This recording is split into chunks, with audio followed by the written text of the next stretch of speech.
Dude, I broke it. There we go. We should be over it. Yeah? We might be able to by hand. Nope, it's stuck on the inside too. Now, yes. See it. Oh, I see where it's stuck right here.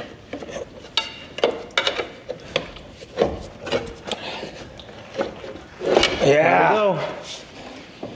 Manly man.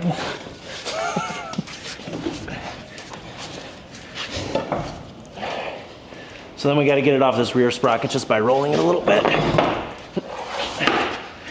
Like that, and you know what, we'll drag it forward so it's out of our way. Useful.